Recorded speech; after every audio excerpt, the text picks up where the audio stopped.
Hello everybody, welcome to Voices of Friedreich's Ataxia.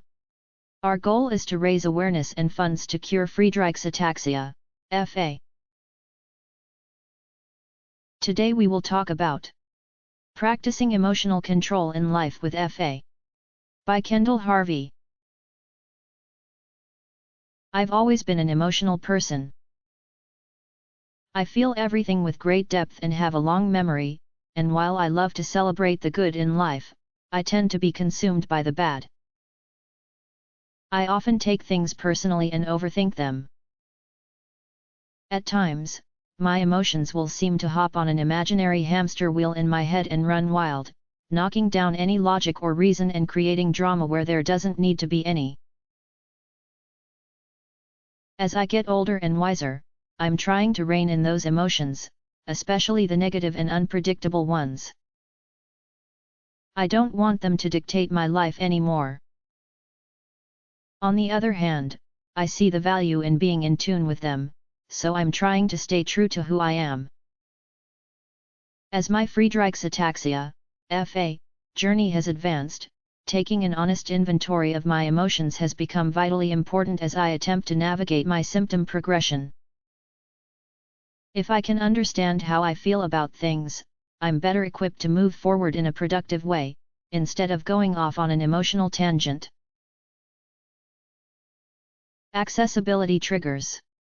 Lately, I've noticed that when my disabilities make a task inconvenient, whether it's big or small, I take it personally. Then it takes me a while to recover. Shopping at the Target near my house is an example of a minor inconvenience that nonetheless triggers me. I'm convinced that this particular store has the most efficient shopping cart collectors in the great state of Texas, because the parking lot corrals never have any carts. So I have to get my walker out of the car, walk into the store, put my walker in the cart, walk back out to my car, and then return to the store. This inconvenience takes me about 8 minutes, not long in the grand scheme of things. But it's a frustrating song and dance that reminds me yet again that I have a disability that prevents me from experiencing things like everyone else, even shopping. This triggers all kinds of emotions. A recent major inconvenience is accessing the soccer field to watch my 5-year-old daughter play. The field is at a beautiful elementary school carved into a hilly part of Austin, but getting there involves descending an inaccessible, rough, rocky path to a steep gravel hill, followed by a ramp with 5 curves. My husband was helping me navigate the hill, but we ended up having to abandon my walker. Instead, he carried me the entire way. If he hadn't been with me, I wouldn't have been able to watch my daughter play in her very first soccer game. Cool logic. I realize both of these examples highlight problems with accessibility. Many other inconveniences trigger my negative emotions, but accessibility is my focus here.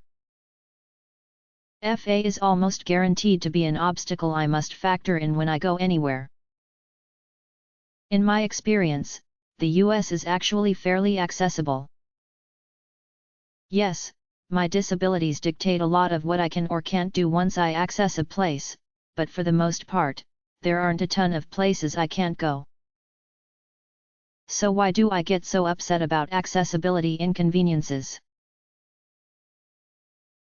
Perhaps it's because I know that while I currently have the freedom to use my walker, a helping arm, or something else to aid my mobility, that won't always be the case. The fear of how I will navigate independently as my disabilities grow consumes me.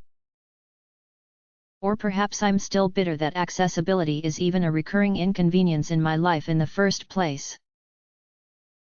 My resentment of FA could be the driving force behind my emotional thought patterns.